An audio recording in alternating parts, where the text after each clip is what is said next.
Bonsoir, merci d'être présents très très nombreux ce soir et il y a la queue dehors. Moi j'ai rarement vu ça, hein. Donc on est vraiment très contents que vous soyez tous là. On est bien sûr contents de recevoir nos deux invités que je vais présenter très vite. Alors avant de démarrer cette soirée spéciale Bureau des légendes, je voudrais dire un petit mot. Certains d'entre vous, un grand nombre d'entre vous étaient là l'année dernière, il y a juste un an. Nous recevions Pierre Nanterme, le PDG d'Accenture. On a appris il y a quelques jours que Pierre Nanterme était décédé. Donc voilà, je voulais dire un petit mot parce que ça a été un moment fort. Je pense que vous vous en souvenez pour ceux qui étaient présents dans cette salle. Il nous a fait partager son job de patron, mais également une grande sensibilité. Et voilà, on est triste aujourd'hui et je tenais à évoquer sa mémoire. Alors, on change de sujet, on arrive dans notre sujet du jour. C'est vrai que la transition est un petit peu rude. Soirée spéciale Bureau des légendes. Alors, on a la grande chance d'avoir Éric Rochant, qui est le showrunner. Il va nous expliquer ce qu'est un showrunner, pourquoi ce terme plutôt que réalisateur, auteur, scénariste, enfin tout ce qu'il est aussi. Pourquoi cette soirée Bureau des légendes? J'espère que vous l'avez tous vu. Peut-être pas tous, peut-être que vous n'avez pas tous vu la saison 4. Donc la saison 4 du Bureau des légendes a un axe cyber très très fort. Et ça nous a semblé intéressant de le rattacher à vos problématiques. Et c'est aussi de l'actualité. Donc on s'est dit c'était l'occasion. Et Éric Rochant a très gentiment accepté de venir, ainsi que Julien Nossetti. Alors, quelques mots sur Éric Rochant. Donc après avoir obtenu le César du meilleur court-métrage de fiction en 1988, vous êtes passé au long-métrage en 1989 avec Un monde sans pitié. Suivront en 1991 Aux yeux du monde et en 1994 Les Patriotes, vous m'arrêtez si je me trompe, qui est une plongée remarquée dans le monde des services secrets israéliens. Alors je vais citer quelques autres films, parce que vous avez une filmographie qui est dense. Anna Oz en 1996, Vive la République en 1997, Total Western.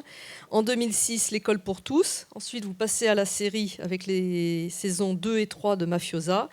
Puis retour au cinéma et au service secret avec Mobius en 2013. Et enfin, depuis 2015, Le Bureau des légendes, dont Canal vient de diffuser la 4e saison. Et pour ceux qui ne l'ont pas vu, on peut le télécharger en toute légalité, bien sûr, sur un certain nombre. Je l'ai fait. Je n'ai pas Canal+, mais j'ai téléchargé la saison 4 du Bureau des légendes et j'ai payé en respectant le droit d'auteur.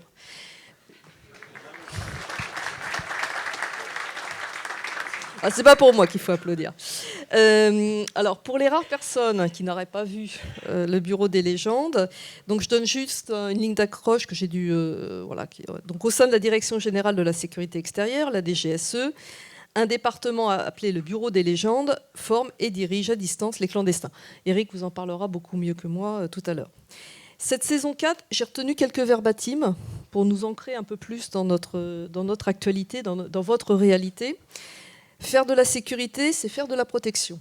Moi, j'ai pris ce qui me... Voilà. Un homme ne dit pas tout à sa femme ou à son frère, mais il dit tout à Google. Ça doit vous dire des choses aussi. Une citation de Poutine, celui qui sera le leader de l'IA dominera le monde. Vous avez 4 heures. Et puis, là aussi, c'est celle que j'aime beaucoup, c'est à propos donc, de Pacemaker, qui est le jeune prodige de la DGSE. Donc, on dit de lui, il a 25 ans, il sera obsolète l'an prochain. Je vous laisse réfléchir là-dessus. Alors, à ses côtés, Julien Nossetti. Julien Nossetti qui a été consulté par Éric Rochant pour le Bureau des légendes. Il nous expliquera aussi comment s'est passée leur collaboration. Vous êtes chercheur à l'Institut français des relations internationales, l'IFRI. Vous vous occupez des problématiques numériques et cyber internationales, donc diplomatie du numérique, géopolitique des données, gouvernance de la cybersécurité et de l'intelligence artificielle. Vous êtes spécialiste de la Russie. Vous avez consacré de nombreux travaux à la stratégie cyber de Moscou. Et vos dernières publications portent sur la géopolitique de la cyberconflictualité, l'affirmation de la Chine dans l'intelligence artificielle et les capacités de réaction de l'Europe en matière de politique numérique. Je crois que ce sont des sujets aussi qui vous parlent tous. Alors avant de laisser la parole, avant de laisser la parole à Éric, on va regarder un petit extrait du Bureau des légendes pour se mettre dans l'ambiance.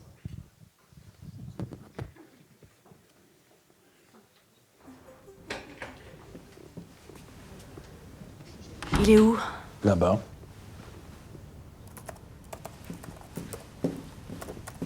Vous venez? J'arrive. Non, vous venez maintenant. J'arrive. Il y a le DG, il y a votre directeur et les Américains qui sont là. Le directeur de TAO est là. Boyle, oui aussi. S'il sort et vous voit comme ça par terre, vous aurez l'air malin. C'est le chef des hackers de la NSA. Il a l'habitude de voir des gens par terre en train de coder. Allons-y. Well, it depends on what we're discussing. We've got teams working under a senior individual, Who, by the way, wouldn't be more than 27? but if you're talking about real tough guys, serious criminals, I'd say we stand about 450 right now. I poached 2 from Google Zurich, 2 geniuses who split a year ago. I was so angry they pinched them that I doubled their offer. The real problem today is money. Believe me, even we have. What do you think you're doing, son? Are you seriously trying to get into my phone? Your phone is not in the room, sir. You left it in a safe box at the security. That doesn't stop me from knowing when an asshole is trying to break it. That's exactly what I wanted to know, sir. Your watch is connected. So is mine. I didn't check my phone from my watch. I know. You checked it with your pacemaker, which doesn't beat, by the way.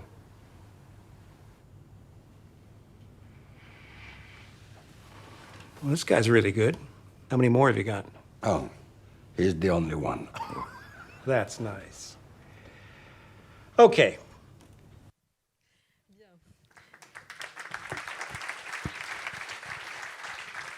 Alors, je pense que vous rêvez tous d'avoir des petits génies comme celui-ci dans vos entreprises.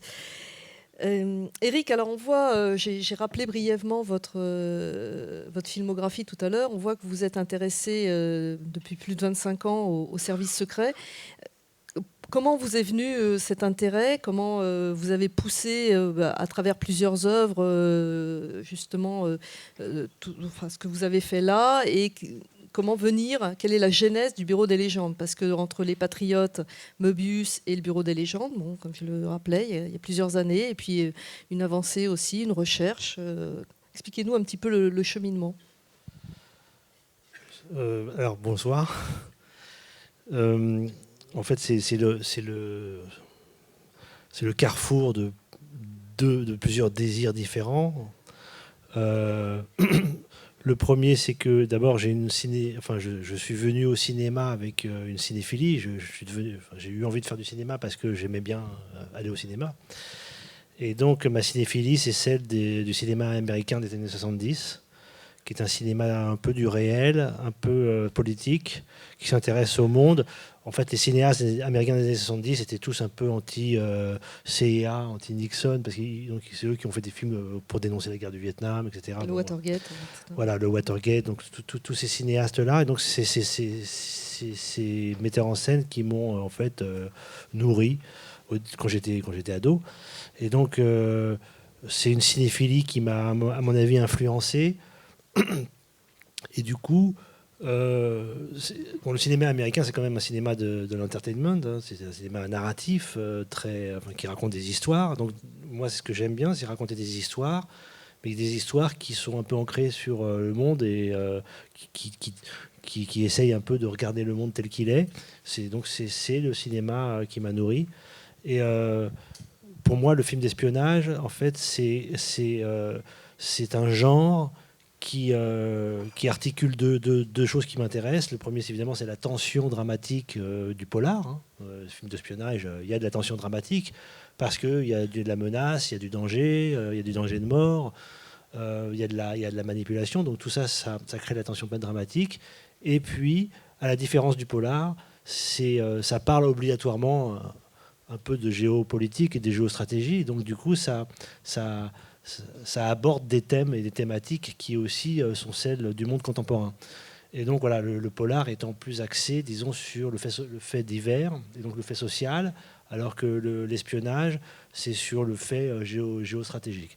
Donc ça, c'est ça qui m'intéresse. J'ai toujours eu envie de raconter des histoires qui est plus grande et plus grosse que la France, quoi, qu'elle est un peu ailleurs.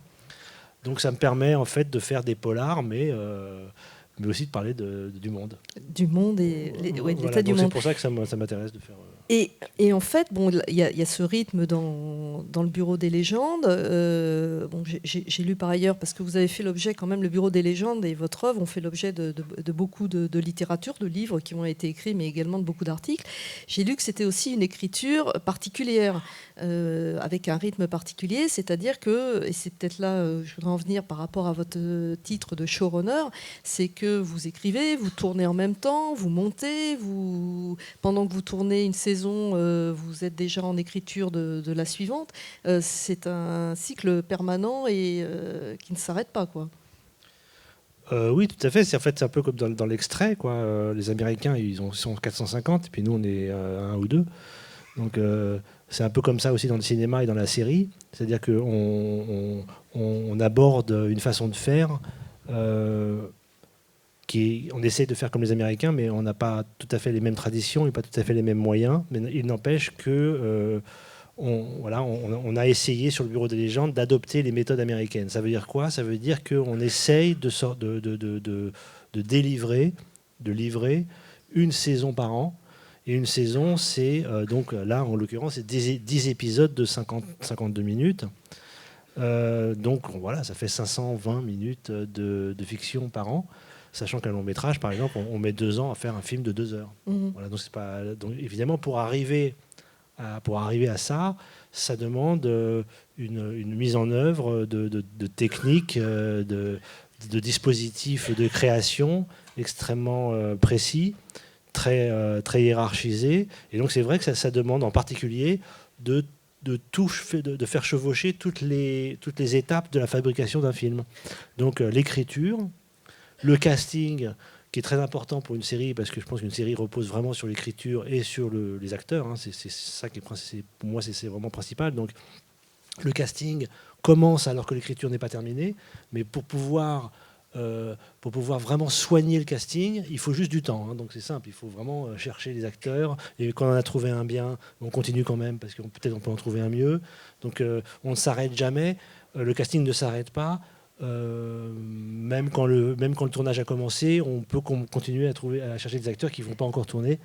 Et c'est pareil pour l'écriture, elle ne s'arrête pas. En fait. Elle ne s'arrête pas. Non. Et donc même quand le tournage a commencé, on peut décider d'une suite différente de celle dont on avait C'est-à-dire que quand le tournage a commencé, au début, d'abord en fait, on ne cesse d'écrire une scène tant qu'elle n'est pas tournée. Donc on essaie de l'améliorer et de chercher les moyens de l'améliorer jusqu'à ce qu'elle soit tournée.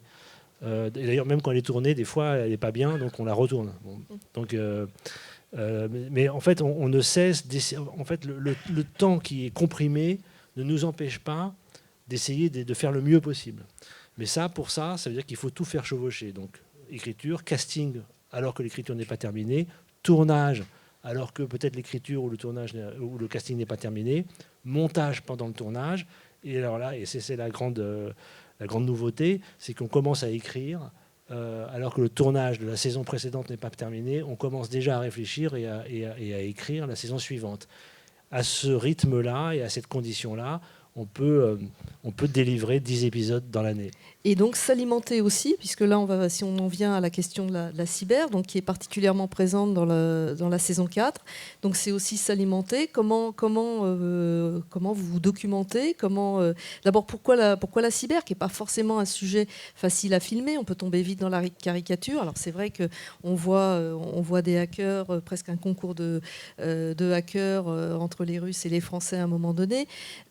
Mais pourquoi ce sujet de la cyber vous a-t-il autant intéressé, et comment vous vous alimentez, vous vous documentez? Alors bon, donc de travailler sur la série ne nous empêche pas de lire les journaux et de nous intéresser au monde qui nous entoure, parce que sinon ça serait un non-sens. Donc on continue, évidemment, on s'intéresse toujours à ce qui se passe, on se documente beaucoup. Internet a cette vertu qu'on y trouve tout, peut-être tout et n'importe quoi, mais surtout tout. Et donc du coup, voilà, on se documente comme ça, on se documente principalement, voilà, sur Internet ou en rencontrant des experts comme Julien par exemple, dans différents domaines. Mais en fait, on essaye surtout d'aborder des thématiques à travers les saisons du Bureau des légendes. On essaye d'aborder des thématiques qui sont profondes, c'est-à-dire on essaye de s'intéresser vraiment aux mouvements de fond mondiaux, aux mouvements, je dirais presque telluriques de la géopolitique. Alors, d'une part, pour toujours être contemporain de ce qu'on raconte. Donc c'est vrai que quand on écrit une saison, bon, bah, la saison va sortir un an plus tard. Donc on essaye de faire en sorte qu'un an plus tard, ça ne soit pas complètement du passé. Et pour que ça ne soit pas du passé, il suffit d'aborder les thèmes de fond, les thématiques de fond. Là, sur du temps long, en voilà, fait. c'est le temps long. Et c'est vrai que le cyber... et alors, pour savoir quelles sont les thématiques de fond, on est un peu à l'écoute du monde, en insistant... il y a une insistance du monde finalement de certains événements à s'imposer, et c'est vrai que le cyber peu à peu s'est imposé.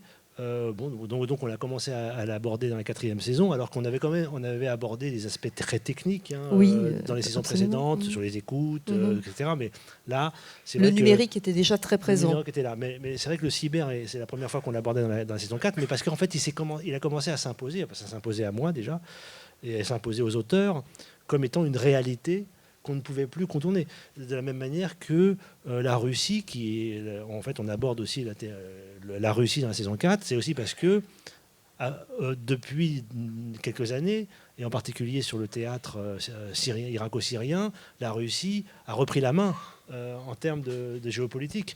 Elle a repris la main et donc elle s'est imposée à travers le conflit contre Daesh, mais aussi pour défendre Bachar el-Assad. Donc voilà, la Russie a été de retour. Et ça, il fallait aussi le sentir et sentir que ça allait devenir quelque chose d'important.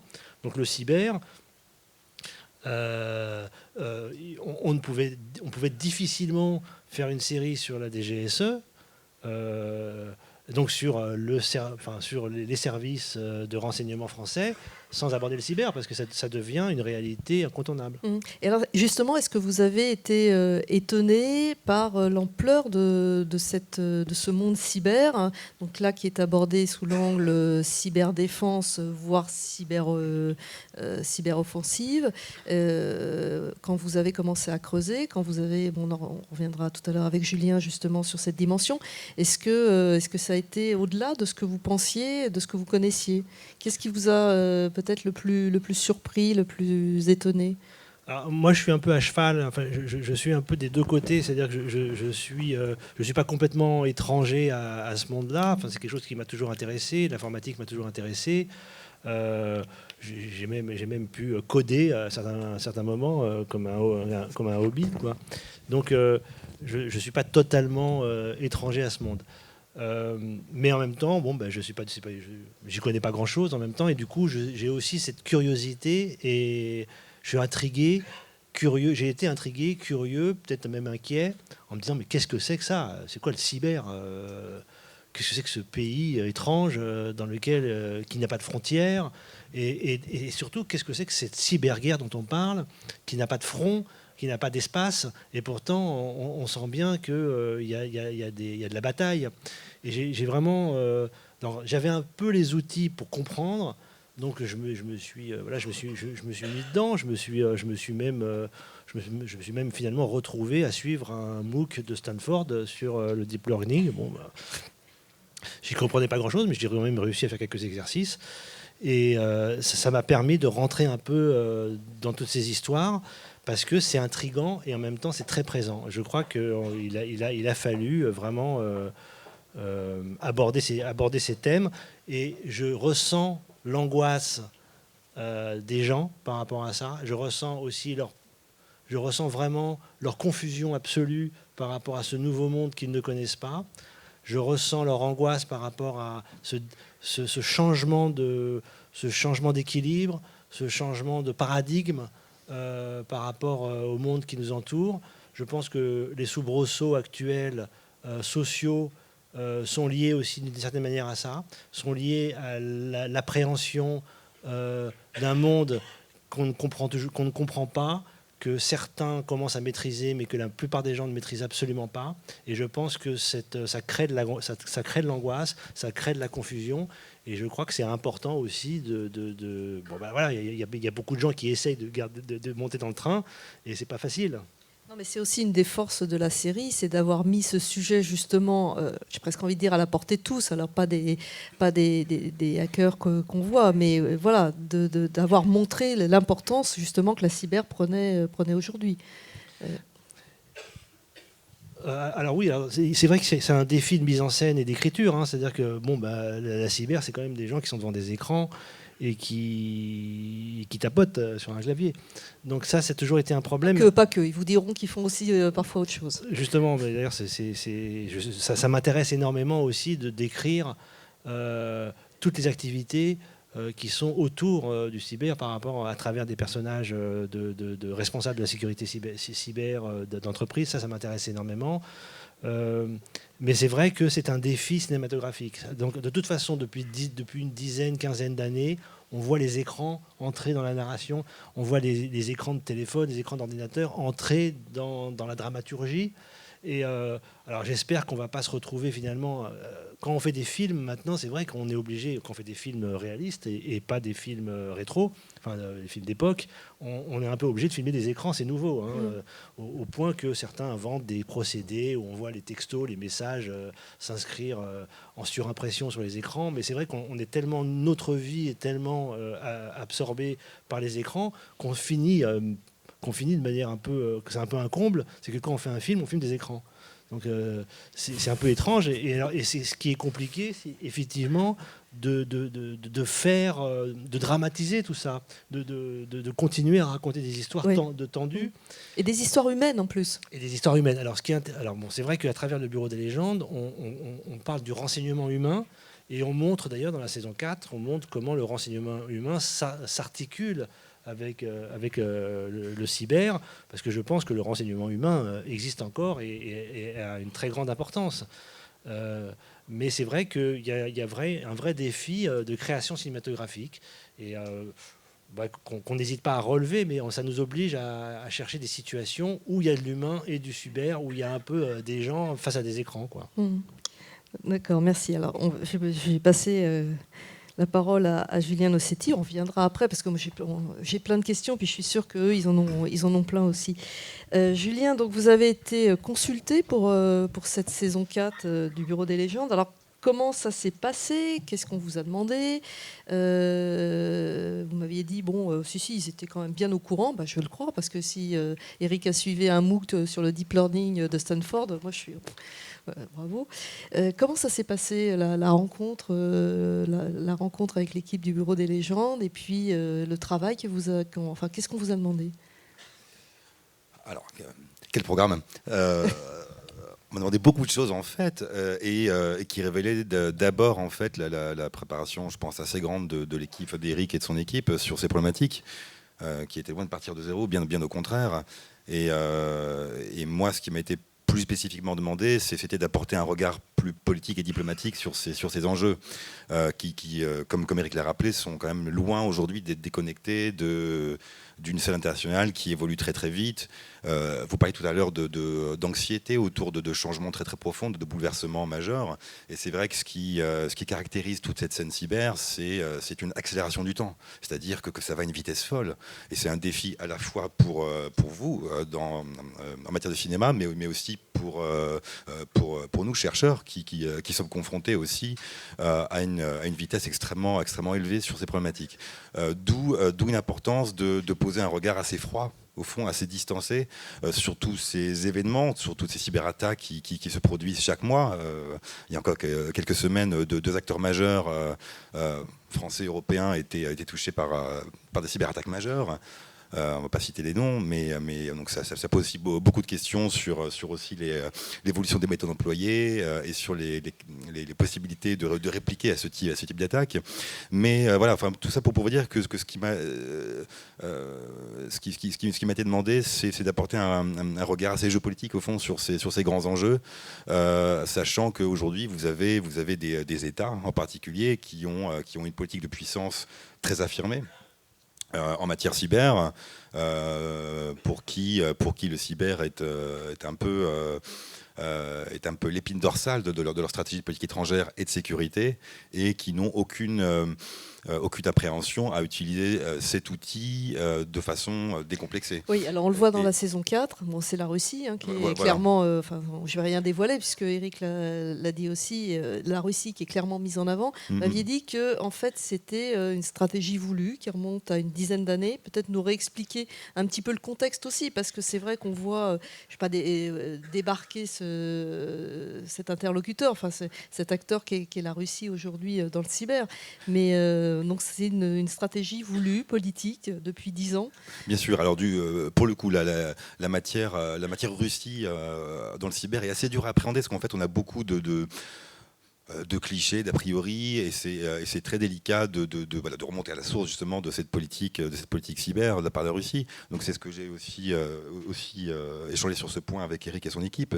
Et c'est vrai qu'on a souvent tendance, surtout depuis la séquence électorale américaine en 2016 et différentes élections en Europe qui ont suivi, c'est de voir, pour caricaturer, une armée de trolls ou de hackers dans les sous-sols du Kremlin qui pianoteraient frénétiquement sur le clavier et tireraient les ficelles des élections. Bon, voilà. Donc au-delà de ça, il faut voir aussi quelles sont les motivations des autorités russes et quels sont leurs moyens, au fond, et quelle est leur idéologie derrière ça, qu'est-ce qui structure, au fond, leur pensée en matière cyber, et ont-ils les moyens de nuire à leur adversaire en la matière. Alors, c'est vrai que cette stratégie cyber, elle remonte à plusieurs années, bien évidemment, et le tournant, je le situe au retour de Vladimir Poutine au Kremlin en 2012, qui a été marqué par notamment la guerre en Géorgie à l'été 2008. Été 2008 où les Russes ont certes gagné militairement, mais ont été dépassés à la fois sur le plan du narratif, du récit, par les Géorgiens appuyés par les Occidentaux, et dépassés aussi par des outils cyber qu'ils n'ont pas forcément su contrôler, ou qui étaient peut-être un peu à la traîne par rapport aux Occidentaux et aux Géorgiens. Voilà, donc du coup, c'était un petit peu le point de départ d'un effort de remontée en puissance de la part des Russes.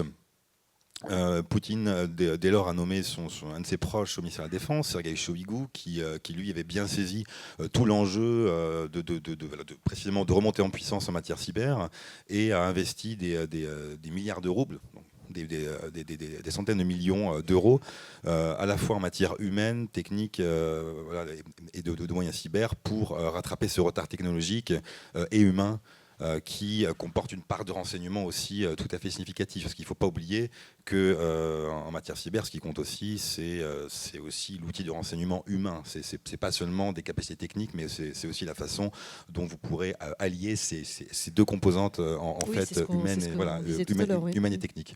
On a parfois tendance à l'occulter, notamment quand on baigne aussi dans une culture américaine où c'est la technique qui prédomine, et on occulte... Il a quand même 450 surdoués dans son équipe. Là, Oui, la NSA et tous les services d'enseignement américains sont pas forcément à plaindre en la matière, évidemment. Donc il faut pas sous-estimer aussi toutes ces capacités. Alors, vous qui conseillez également des entreprises, qui travaillez avec des entreprises, comment vous analysez un phénomène, le Bureau des légendes? C'est une série très populaire.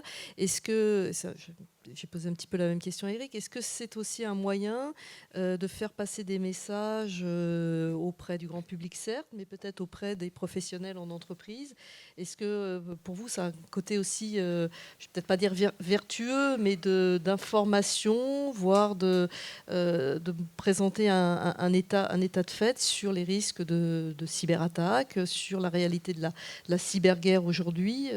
Comment on pourrait replacer le Bureau des légendes dans l'univers professionnel des gens qui nous entourent ce soir? Alors, je pense d'abord que la série à mon sens, évite d'aborder ça sous un angle trop anxiogène, même si forcément il y a des épisodes de grande tension, notamment le jeu du chat et la souris entre les équipes françaises et russes, quand il s'agit de paralyser des serveurs, etc. C'est réaliste, Mais- ça? Ah, là vous me posez une question. Moyen, C'est moyen. peut-être l'épisode Vous pouvez prendre le micro, le ouais. moins réaliste en matière de pure cybersécurité. Mais alors, désolé, on passera pas l'extrait, il dure 6 minutes, donc c'est un petit peu long, mais je vous invite quand même à le regarder ou à le revoir. C'est vrai qu'on est pendant 6 minutes, on est comme ça. Il y a un petit concours Ça entre tend les le Russes. spectateur, C'est tendu. pour le coup. Donc c'est réussi de Mais ce point comme de vue-là. on va être cool ce soir, Donc je reprends votre question Oui, pardon. qui était... plutôt de s'inscrire. Ouais. Comment ça peut s'inscrire justement dans une espèce d'éducation ou de sensibilisation auprès et du grand public et des professionnels aussi qui Alors nous je entourent. ferai lien avec mon propos un petit peu plus tôt, qui est justement d'éviter des représentations trop caricaturales de ces enjeux et d'éducation du grand public. Et c'est vrai que de ce point de vue-là, je pense que la série arrive à aborder le sujet sous un angle assez didactique parfois. Encore une fois, je fais mention de cet épisode entre français et russe qui est peut-être certes moins réaliste que ce qui se passera en réalité, mais qui arrive à resituer ces enjeux et le travail des services de renseignement, notamment en matière cyber. Donc pour le coup, en matière d'information, d'éducation du grand public, je pense que c'est assez réussi, puisque on arrive tous à saisir la portée de cet enjeu cyber. Alors justement, donc, il était question beaucoup de la Russie dans cet épisode. Aujourd'hui, il y a d'autres pays qui sont mis à l'index. Comment on peut imaginer évoluer cette cyberguerre? Alors vous n'avez pas de boule de cristal, vous allez me dire, mais qu'est-ce qu'on peut, comment ça s'intègre? Ça s'intègre aujourd'hui totalement dans la géopolitique. Hein, donc il faut en tenir compte. Et comment... Pour éviter les métaphores douteuses, voilà, on serait peut-être aujourd'hui dans un contexte de cyberguerre froide. C'est-à-dire que vous avez quand même très clairement la constitution de logiques de blocs, avec d'un côté États-Unis et pays alliés, même si c'est plus compliqué actuellement avec... Enfin, on a plusieurs blocs. Les spécificités de de Trump et de son administration, oui. et qui introduit une dose d'imprévisibilité qui est quand même très très forte. Et de l'autre côté, vous avez quand même la Chine et... dans lequel je situerai aussi la Russie, de plus en plus, qui se rapproche aussi d'un positionnement très très fermé en matière cyber et numérique en interne. Et cette logique de bloc se traduit aussi par des stratégies industrielles, donc notamment en matière d'intelligence artificielle ou de 5G, qui là aussi fait se figer et se tendre encore davantage ces deux blocs. Mais même si j'aime pas trop la métaphore de la guerre froide, mais on sent vraiment aujourd'hui la constitution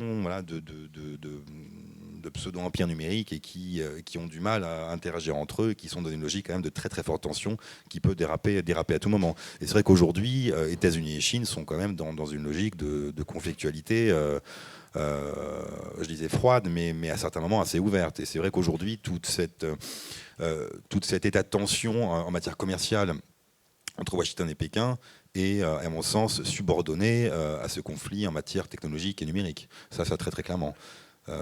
Même si il y a quelques années, Américains et Chinois avaient signé des pactes de non-agression en matière cyber, aujourd'hui ça a volé en éclats et on est quand même très très visiblement dans une logique d'affrontement, hein, et qui peut dégénérer assez rapidement et se traduire en une escalade en matière cyber assez incontrôlée, parce que vous avez aussi des doctrines qui sont en cours d'élaboration, qui ne sont pas encore structurées, malgré les déclarations des dirigeants de ces pays.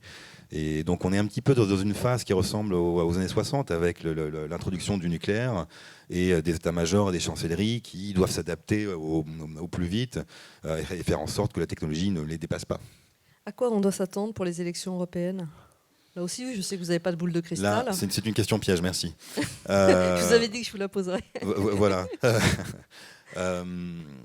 En tout cas, l'enjeu technologique suscite beaucoup d'anxiété chez les autorités européennes. Encore une fois, il y a aussi une forme d'adaptation des différents pays européens et de Bruxelles à ces enjeux, même si en matière pas cyber mais informationnelle, il y a quand même une asymétrie entre le coût très très faible de ces manœuvres et les gains qu'elles peuvent permettre.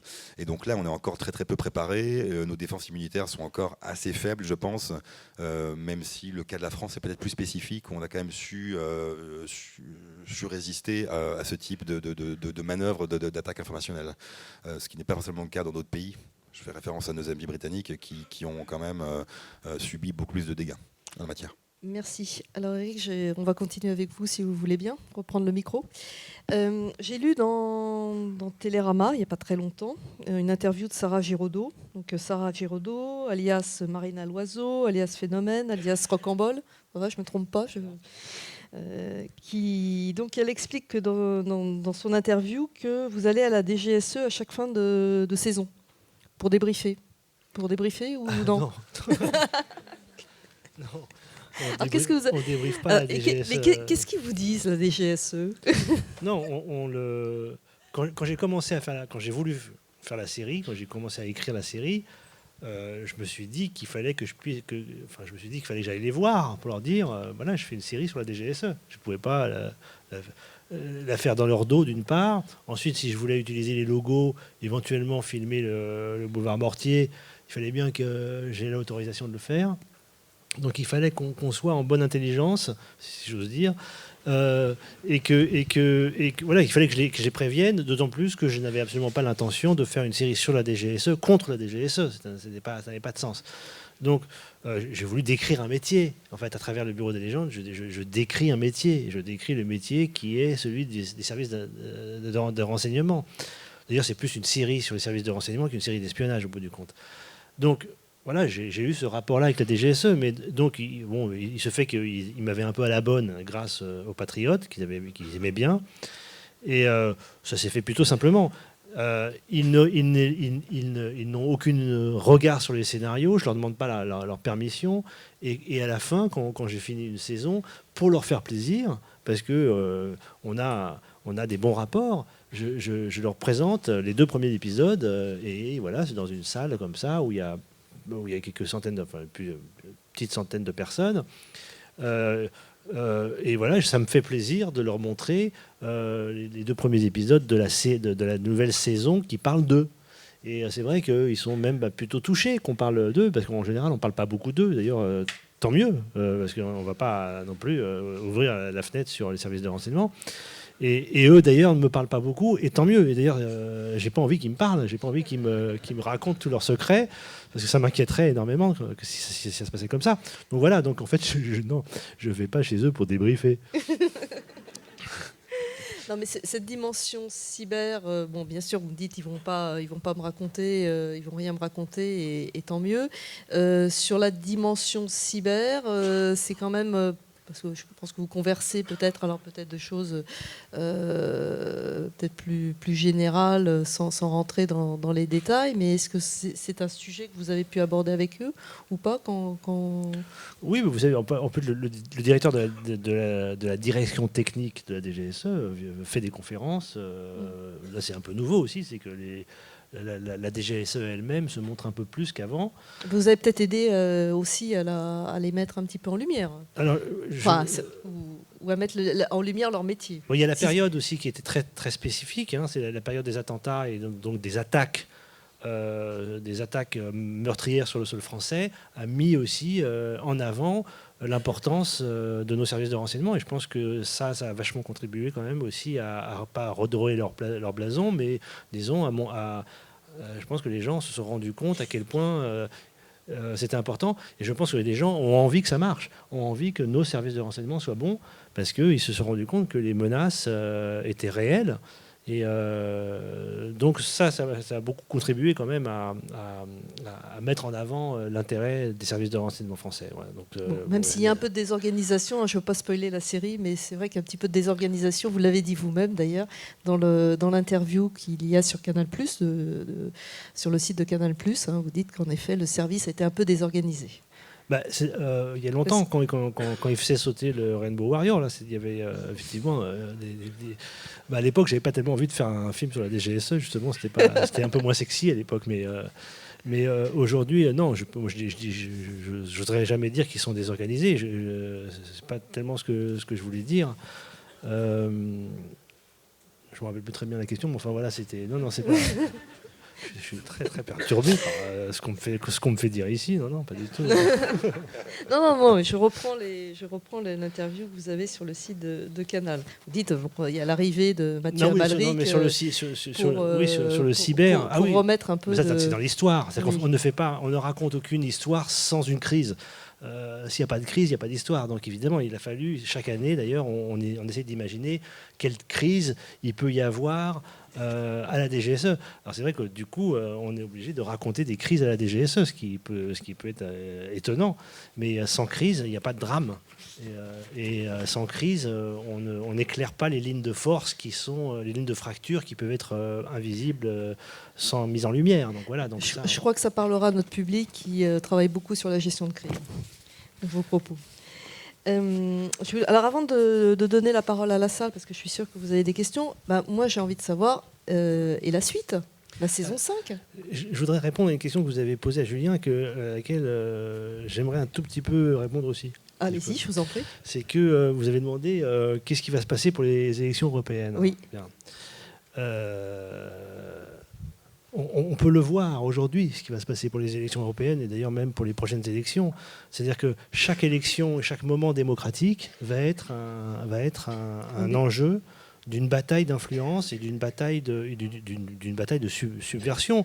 Je pense que les Russes ont une grande tradition de subversion des opinions. Ça a été fait dans les années 80, dans les années 70, c'est connu. Ça marche comme ça un peu aussi. Et donc aujourd'hui, nous arrivons à mon avis dans un monde qui est totalement bouleversé, et en particulier ce qui est totalement bouleversé, et ce qui va bouleverser absolument tous nos moments démocratiques, c'est notre rapport à la vérité. Aujourd'hui, on entre dans un monde où notre rapport à la vérité est complètement déséquilibré. La vérité est en train de devenir une opinion comme une autre.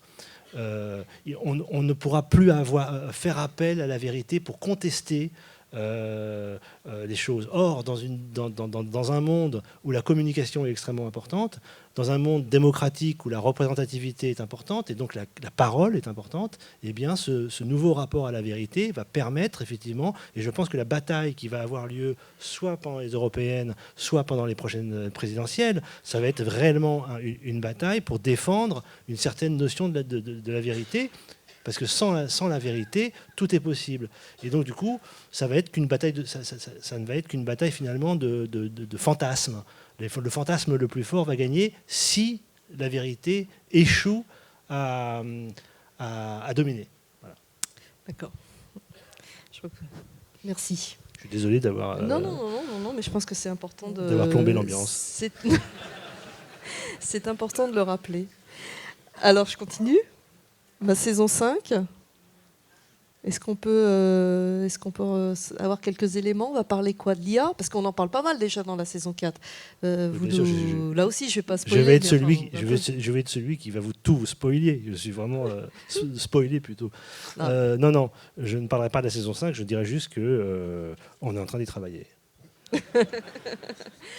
Julien, l'IA, la Chine peut-être, puisqu'on est ancré dans la réalité. Donc si on prend ce qui se passe aujourd'hui, en ce début 2019, ça ne date pas complètement du début 2019, ce sont les enjeux des prochains mois, à court terme. Si on regarde évidemment sur la planète numérique, ce qui se passe vraiment de vraiment saillant en 2019, c'est bien évidemment cette montée en puissance assez impressionnante de la Chine, évidemment, qui veut être leader sur les technologies de rupture.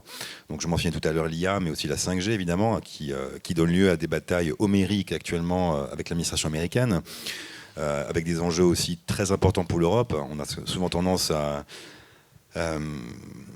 mettre en avant la faiblesse de l'Europe sur tout un tas de domaines, et c'est vrai qu'en matière de déploiement de la 5G à l'avenir, on a quand même des des acteurs d'importance qu'il faut soutenir aussi. Donc du coup, ne pas être pris en étau entre des stratégies américaines et chinoises qui sont très construites, qui soutiennent à fond leurs propres champions nationaux, ce sera un des enjeux majeurs pour l'Europe à terme. Voilà, donc ça c'est un contrepoint à cette stratégie chinoise qui est très très affirmée aujourd'hui. Et plus généralement, ça va être comme l'a rappelé Eric, hein, c'est cette désinformation massive avec, au-delà de la notion de vérité qui est de plus en plus dévoyée, un relativisme à tout craint qui justement nous fait perdre de vue toute hiérarchie entre ce qui est une information, ce qui relève des faits et d'opinion et de production de faux, etc. Donc ce dossier de la subversion des informations sera à mon sens encore une fois un des faits les plus saillants de 2019, qui sera aussi influencé par l'IA, l'IA, les technologies de l'IA, qui ont un rôle aussi une influence en matière de stratégie de désinformation. Et en matière de cybersécurité, on se situe aujourd'hui dans des jeux de puissance de plus en plus affirmés, et on verra plutôt là des acteurs nationaux qui vont renforcer leurs moyens, dont fait partie la France d'ailleurs, hein, qui a annoncé tout récemment sa stratégie de lutte informatique offensive, et les principales autres puissances en la matière vont suivre. Donc on est plutôt là dans une séquence de montée en puissance de ces grands acteurs, ce qui n'est pas forcément pour rassurer. Alors, merci. J'ai une question à vous deux, parce qu'il y a eu, on a appris hier que les autorités russes, les principaux fournisseurs d'accès à Internet, envisagent de déconnecter le pays d'Internet. Je crois que vous avez vu cette information qui est tombée. Qu'est-ce que vous en pensez comme spécialiste de la Russie et de la cyber ? Et vous, Eric, est-ce que ça peut alimenter le scénario, cet exercice grandeur nature de la Russie, avec toutes les conséquences derrière ? Alors effectivement, donc les autorités russes veulent isoler davantage leur segment national, comme ils l'appellent. Alors il faut savoir que c'est pas une nouveauté, hein. Vous avez quand même des velléités de contrôle qui remontent à une petite dizaine d'années, qui ont été renforcées depuis 2012 et le retour de Poutine, et qui ont d'ailleurs connu un vrai boom au moment de l'affaire Snowden, qui évidemment a été utilisé à bon escient par les autorités russes pour justement renforcer leur mainmise sur leur Internet national. Et aujourd'hui, depuis 2014-2015, depuis la crise ukrainienne, Moscou veut isoler davantage son propre Internet et faire dupliquer en quelque sorte les méthodes appliquées par la Chine en matière notamment de maîtrise des données, c'est-à-dire de relocaliser les données sur le territoire russe, pour relocaliser aussi le trafic via aussi un contrôle sur les routeurs, et via aussi une mainmise plus forte sur les acteurs nationaux de l'industrie nationale russe qui, quand on la compare à la Chine, est quand même beaucoup plus modeste. Eric ? Alors, je ne vous dirai pas ce que je vais faire dans les prochaines saisons. Vous n'y arriverez pas. C'était bien essayé, encore une fois. Mais par contre, ce qui est vraiment, moi, ce que je trouve vraiment intéressant, c'est ce retour aux frontières, ce retour à l'enfermement. Parce qu'en fait, jusqu'à maintenant, on a été dans un mouvement qu'on appelle la globalisation, la mondialisation, c'est-à-dire le village planétaire. Je me rappelle, il y a 20 ans, 25 ans, on disait village planétaire, autoroute de l'information. Et en fait, on allait plutôt dans le sens, effectivement, d'une grande maison commune, une grande maison du savoir, une grande maison de la communication. Et d'ailleurs, ça a marché comme ça. Facebook, les réseaux sociaux ne connaissent pas de frontières.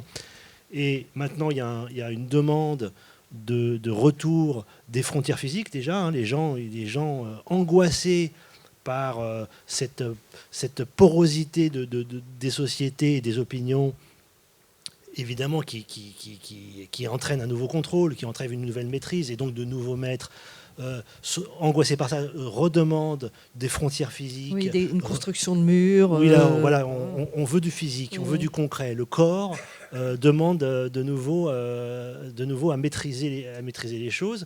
Et c'est vrai que cet enfermement, non seulement physique, mais maintenant en fait cet enfermement numérique, c'est une réponse à ce qui a été ce qu'on a pu à un moment donné appeler le progrès, ce qui n'est pas tout à fait juste, mais en tout cas on a pu appeler ça le progrès. C'était un progrès que finalement il y ait des échanges, de plus en plus d'échanges entre les gens, que ces échanges allaient enrichir tout le monde. Mais c'est vrai que c'est ça qui a fait aussi que dans certains pays, il y a eu des révolutions. Les révolutions ont eu lieu dans certains pays parce que les gens avaient accès à une autre réalité. Ça a été vrai dans les années 70-80 avec la vidéo, les cassettes, la musique, etc. C'est le soft power, mais c'est vrai qu'à ce moment-là, avoir accès à une autre réalité permet de critiquer la réalité dans laquelle on vit. Et c'est vrai que retrouver la maîtrise de ses propres frontières. Alors donc il y a deux mondes qui se superposent. Il y a le monde physique et puis il y a le monde numérique dans lequel on demande à avoir des frontières de nouveau parce que on veut pouvoir maîtriser encore politiquement son propre espace. Merci. Alors, on va laisser un petit peu de temps pour les questions de la salle. Donc, je vois une main qui se lève et je pense qu'on a des hôtesses qui ont des micros. Sinon, je vais faire office d'eux. S'il vous plaît. Devant.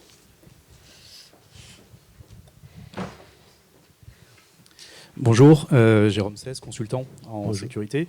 C'est une question pour Julien. Dans ce jeu de blocs, dans ce Lego géopolitique, où placez-vous l'Iran en termes d'intention et de capacité, sachant que la série a déjà traité l'Iran, et notamment à travers ses capacités de détection de GSM. Et à travers ses prisons aussi. Ou ses prisons, mais techniquement en tout cas à travers ses capacités de détection GSM, et ça merci Eric, c'était une super scène vraiment. Mais donc si on peut développer en termes de capacité et d'intention, où vous placeriez l'Iran? Est-ce que je réponds tout de suite ou vous prenez d'autres... Non, allez-y, on répond Très bien. aux questions, allez-y. Alors, il faut d'abord rappeler que c'est difficile d'estimer avec précision la capacité de l'Iran, pour des raisons évidentes, je ne vais pas m'attarder dessus.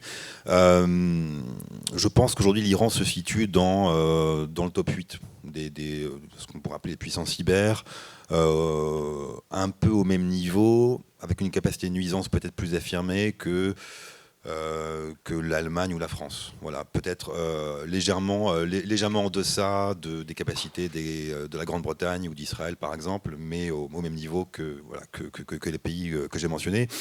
On a souvent tendance, dans ces géopolitiques du cyber, à sous-estimer ce qui se passe au Moyen-Orient. Et c'est vrai que depuis des années, vous avez des jeux, entre guillemets, cyber entre Saoudiens et Iraniens, qui suit des lignes d'affrontement très classiques dans la géopolitique régionale, conflit sunnite-chiite, conflit pour la domination régionale, etc., autour de la Syrie en particulier. Et les Iraniens ont eu à subir des attaques majeures et ensuite ont su aussi, comme les Russes ou les Chinois, investir massivement dans leurs propres capacités humaines et techniques. D'où aujourd'hui leur niveau tout à fait correct, je pense, et ce qui a suscité aussi des réactions de la part des Saoudiens qui, là aussi, en développant leur propre capacité et en faisant appel à toute une myriade de sous-traitants et de proxies, d'intermédiaires, répliquer à ces attaques iraniennes. Donc vous avez aussi au Moyen-Orient même des logiques d'affrontement cyber dont on a très peu conscience parce qu'on a souvent tendance à nous intéresser à cette région par le prisme de conflits traditionnels, CF, la Syrie ou la Libye, au détriment d'affrontements cyber qui pourtant ont bien lieu.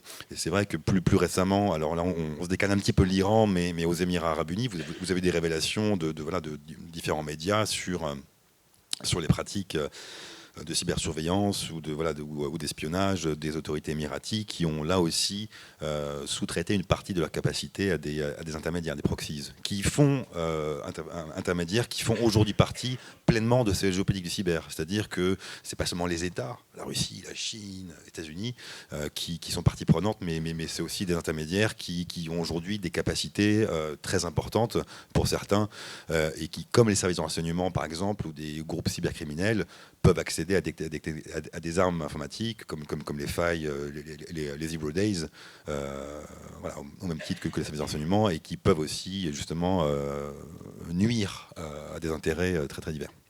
Donc, top 8 en termes de ranking, mais un intérêt plutôt régional surtout. Régional et puis national, puisqu'il s'agit aussi de contrôler les usages que font la population du numérique. Merci. Eric, vous voulez... Non. Alors, est-ce qu'on a d'autres questions? Oui.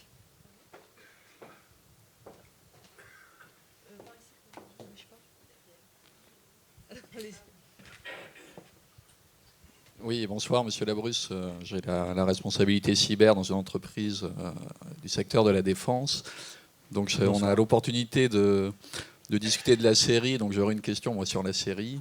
D'abord, pour vous dire que les équipes cyber, elles discutent et elles débriefent de vos épisodes après les avoir regardés. Donc, je tenais à le signaler. D'une manière générale, les spécialistes, ils apprécient vraiment beaucoup votre série.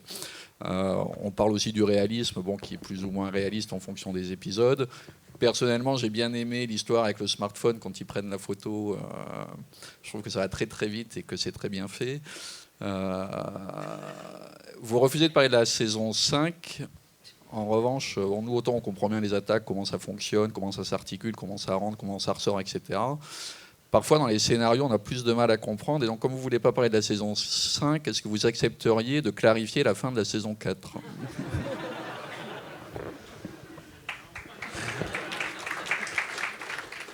Nice try. Eh bien non. On a l'habitude du secret, hein, ça ne sortira pas d'ici. Oui.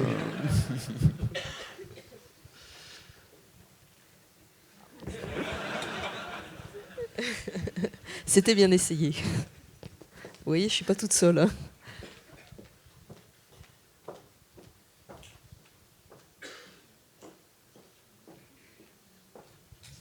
Bonjour, donc je suis Christian Pijoula de la société Logpoint. Je suis également un grand fan de votre série et j'ai bien compris que vous ne diriez rien sur la prochaine saison, mais dans la saison précédente, vous avez quand même, à un moment, il y a quelque chose qui m'a énormément surpris, c'est que vous avez, à mon avis délibérément, cité un constructeur d'origine russe d'antivirus, et de manière assez pieuse et élogieuse. Et donc, je voulais savoir si vous aviez été payé par les Américains, ou de manière moins polémique, si vous aviez l'autorisation, ou si vous aviez été attaqué pour cette remarque. Alors, le boulet est passé près, mais il ne m'a pas atteint. Je me suis expliqué avec eux. Maintenant, tout va bien. J'espère. En même temps, ils font partie de la réalité aujourd'hui cyber. On parle d'eux, pas seulement moi, mais un peu partout.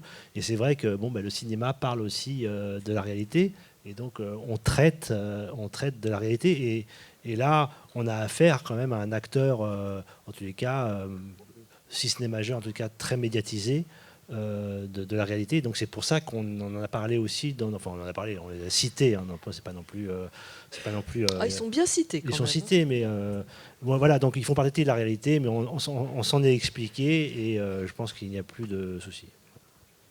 Bien. Donc avis aux suivants, aux autres qui seront cités, tout se passe bien finalement. Une autre question ? Oui.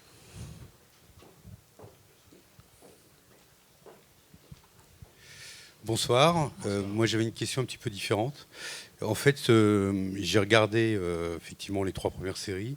Et la 4e, j'ai un peu décroché, à vrai dire. Je ne suis pas allé au bout.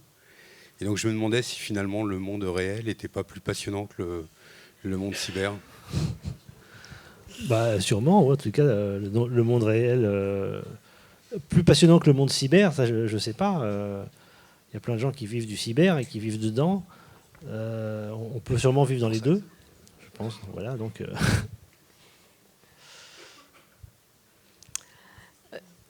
Alors, est-ce qu'on a une autre ? Est-ce que vous avez d'autres questions ou pas ? Non ? Oui, là-bas.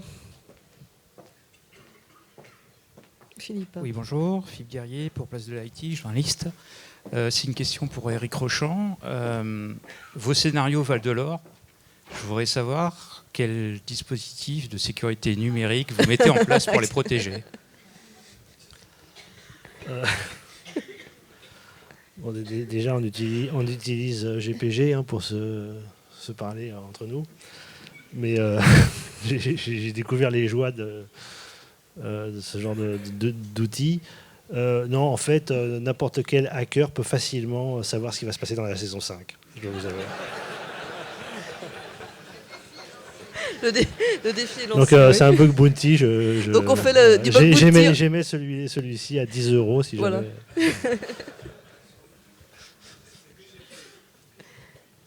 Merci. Alors, est-ce que vous avez d'autres questions pour Éric Rochant ou pour Julien Ossetti? Allez-y. Ici à votre gauche. Oui. Bonjour, Quentin Berdugo, je suis responsable sécurité chez Dailymotion. Il y a eu je pense que vous l'avez mentionné, il y a eu une conférence du directeur technique de la DGSE ou l'ancien directeur technique de la DGSE l'année dernière au STIC. Et ils ont justement, le bureau des légendes a été mentionné. Et ils racontaient qu'en interne, effectivement, ils étaient des grands fans, à tel point qu'il y avait une jalousie des autres directions pour le bureau des légendes, et que notamment la direction technique aimerait bien avoir sa série. Et je me demandais s'il y avait une spin-off de prévu, ou alors c'était trop compliqué de filmer des gens en train de taper sur des claviers pendant 1 heure.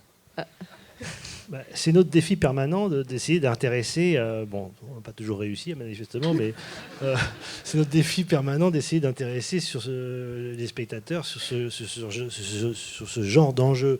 Mais cela dit, la direction technique quand même a été mise à l'honneur cette année. C'est plutôt la DGSI, je crois, qui a envie d'avoir une série sur elle. L'ADT, quand même, elle est bien traitée maintenant. Il y a la direction sécurité qui a besoin de redorer son blason aussi dans votre série. Je prendrai les commandes. Mais DGSI qui pourtant a fait l'objet de quelques apparitions dans les saisons précédentes. Oui. Qui n'est pas absente. Je crois qu'il n'y avait pas une autre question? Non? C'est tout? Si, allez-y, montrez-vous. Oui. On ne vous voit pas, nous, on a les spots dans la figure, donc je ne vous vois pas. Bonjour, monsieur Rakotomavo de La Poste. Moi, j'ai une question sur votre remarque sur la véracité de l'information. On voit dans les X-Prize qu'il y a beaucoup de sociétés de start-up qui se sont mises sur la détection des fake news pour faire la traçabilité. Parce que, en fait, on voit qu'en fait, une vraie information, c'est maintenant une information qui est tracée, c'est donc une histoire. Et en fait, aussi, une fausse information, c'est une information qui est construite et qui est fausse, et c'est une légende. Donc la question qu'on est en train quand je regarde votre série, c'est on ne cherche pas plutôt des gens qui savent raconter des choses, et comment va-t-on faire demain pour vraiment détecter la vérité, selon vous? Moi, je pense que c'est un vrai problème. C'est un vrai enjeu planétaire et même historique. Je pense qu'on a cette remise en cause du statut de la vérité par les techniques d'une part, mais aussi par la technologie, qui est une vraie mise en cause, puisque bientôt, finalement, en fait, pour croire, souvent on a dit, moi je veux voir pour croire. Mais maintenant, voir, ça ne voudra plus rien dire, car avec les techniques utilisant l'IA pour reproduire n'importe quelle image, pour reproduire n'importe quelle information filmée. Alors là, pour le coup, la réalité. Or, nous avons. Ce qui est étonnant, c'est que le monde est devenu le monde, la planète est devenue plus petite. On a accès maintenant, avec l'information, on a accès. On est voisins de choses qui se passent très loin. Et donc, ça nous touche. On est influencé par des choses qui se passent à 10 000 km de nous. Mais ces choses-là, on ne les voit, on ne les vit pas directement, on ne les vit qu'à travers l'écran de l'information. Or, cet écran de l'information, maintenant, justement, va être remis en cause. Le fact-checking, ça va être remis en cause. La vérité, la réalité ne va être qu'une fiction parmi d'autres. Et donc, notre rapport, c'est au moment même où nous avons accès à un monde lointain que que la vérité va être remise en cause. Donc, vraiment, on va avoir un vrai souci. Un vrai souci de rapport au monde. Et moi, je ne peux pas vous dire qu'est-ce que ça va donner, parce que c'est un vrai enjeu du futur, je pense. Stéphane Napo, je suis RSSI dans la finance. J'avais pas de questions en fait. Je voulais vous dire merci. Depuis cette saison 4, vous mettez un coup de projecteur sur un métier important, le métier de la cybersécurité. Il nous manque aujourd'hui 2 millions d'experts cybersécurité dans le monde. En 2021, ce sera 3,5 millions. Et quand on voit d'autres séries comme les vôtres, bien antérieures et puis bien moins bonnes, à propos des experts et les vocations qui ont été créées dans des métiers où il faut disséquer des cadavres et des choses comme ça. On fait quand même des choses beaucoup plus sexy dans la cybersécurité.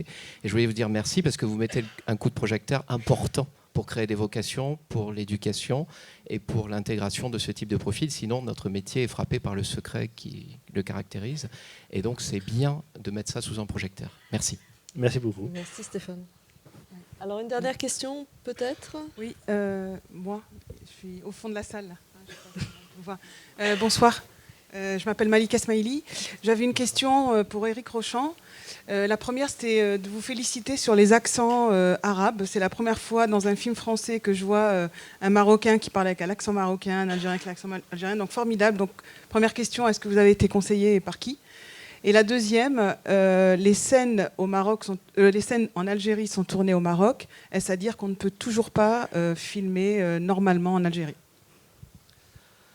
Alors, le travail sur l'arabe est un travail gigantesque dans notre série, parce que c'est très difficile. On doit tenir compte des réalités, alors là, pour le coup, aussi géopolitiques. C'est-à-dire qu'effectivement, on tourne au Maroc.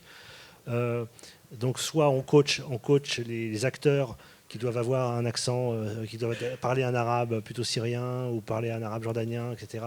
Et donc, on fait attention aux accents. Alors, on a pu me reprocher de ne pas être aussi pointu là-dessus, mais c'est très très difficile, parce que c'est très compliqué. Mais on essaie de faire le mieux possible pour effectivement être fidèle aux différents accents et aux différents arabes, aux différentes langues. Donc c'est un vrai travail. Je vous remercie de votre compliment, parce que c'est un travail très important. Ensuite, c'est vrai que oui, non seulement l'Algérie, on l'a tourné au Maroc, mais je veux dire que l'Iran aussi, que la Syrie, que l'Irak, que la Turquie. En fait, on a absolument tout tourné au Maroc. Donc, c'est très bien parce qu'on peut tourner au Maroc. Il y a des très bonnes équipes. Économiquement, c'est évidemment intéressant. Et donc, voilà pourquoi on tourne au Maroc. On peut tourner difficilement dans d'autres pays aujourd'hui.